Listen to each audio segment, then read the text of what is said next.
Hey guys, that's right. Today we're going to be talking about Chuck Taylor All-Stars by Converse, or Chucks.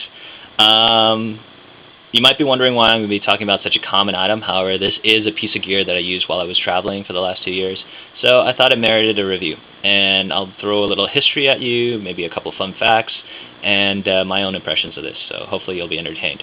As for the design, these were originally marketed as just All-Stars by Converse in 1917. It wasn't until later that year when a young high school player by the name of Chuck Taylor ended up choosing these as his favorite shoe. Over the next couple of years, he ended up becoming their most famous salesman.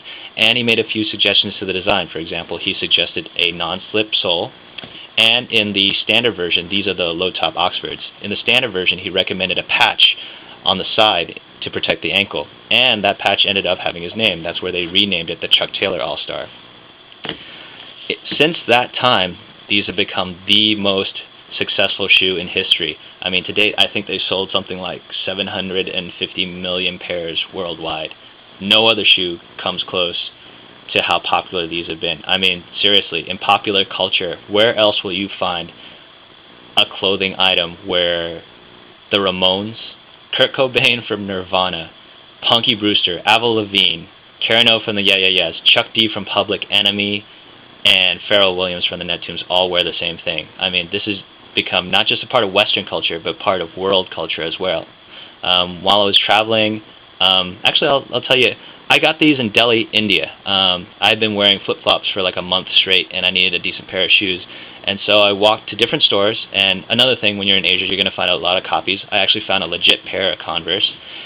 Bought these for full price, and ended up wearing them all over my travels. I walked all over India in these, island hopped in Greece. I ran away from 3 crackheads in Sicily trying to rob me. That's another story for another time. And when I was in Spain, I ran with the bulls in Pamplona and these guys. So, I mean, I got a lot of sentimental value attached to this pair. If I wear them out, I'm probably going to just stick them in a box and keep them just for sentimental value. But yeah, everywhere I've gone. It's weird to be in Nepal and to see a Sherpa wearing Chucks, and then later that year to be in Sydney, Australia in a bar and to be served by a waitress wearing Chucks. I mean, it's amazing how this has penetrated not just into Western culture, but world culture. You see these shoes everywhere. I mean, just turn on the television, watch a television show or a movie, and you'll see Chucks all over the place. And it's with good reason. I realize these are a simple design, it's an old design, but it works. I mean, they're incredibly comfortable.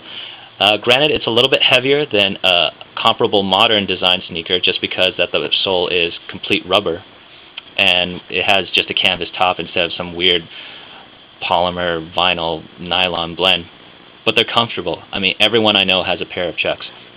You put them on and you don't realize that this is like a heavy sole. I mean, it just fits your foot and it's very, very comfortable. And that's the cool thing. This is one of those designs where men and women wear the same exact design. And it looks fashionable on both. Guys wear it with jeans. I've seen girls wear it with skirts. It looks perfectly fine. Very durable. I mean, you just heard me, like, what the kind of wear, like, the kind of abuse I put it through. The only wear issues I have here is right here. When you bend it a lot, the sole tends to separate a little bit from the canvas upper. But, I mean, that's not really a problem. That doesn't affect functioning at all. If you can see there, just kind of splits on the side, but that's not really a big issue. Just put some shoe glue or something like that. Sole, after a year of hard use, has worn incredibly well, and it's still grippy when I'm walking around. And that's another thing. This is the only shoe I know that looks better when it's worn and dirty. In fact, I get kind of embarrassed when I wear a brand new pair of Chucks when it's like gleaming white. I try to like kick something and try to get like scuffs on it because it just doesn't look honest without a little bit of good wear on the side of them. These are actually a little bit too clean for my taste. I've got to wear them in a little bit more. Fun facts. Let's see. I already told you about the 750 million pairs, but I bet you didn't know these shoes, even though they were originally meant for basketball players, and of course they're not popular anymore, they're still popular right now with power lifters. That's right. The reason for that is because the sole is an even height. The heel in most shoes is higher than the rest of the sole, but these are flat, and powerlifters like that because they can get a good stable stance, and because of that it helps them with squats and deadlifts. Plus, because these are rubber soles, they don't have as much of a cushioning as normal shoes, and they feel that they can get more force off because their force of lifting the barbell isn't absorbed by the shock. in the soles of normal shoes. So yeah, it's weird. If you turn on the Olympics, you'll see a lot of powerlifters wearing Chucks. That's pretty cool. These come in more varieties than any other shoe you can find. I mean, you got these low-top Oxfords, which I prefer. You have the standard high tops. I mean, I've seen knee tops as well, and they come in a variety of different materials instead of the standard canvas. Leather, suede, vinyl, hemp even.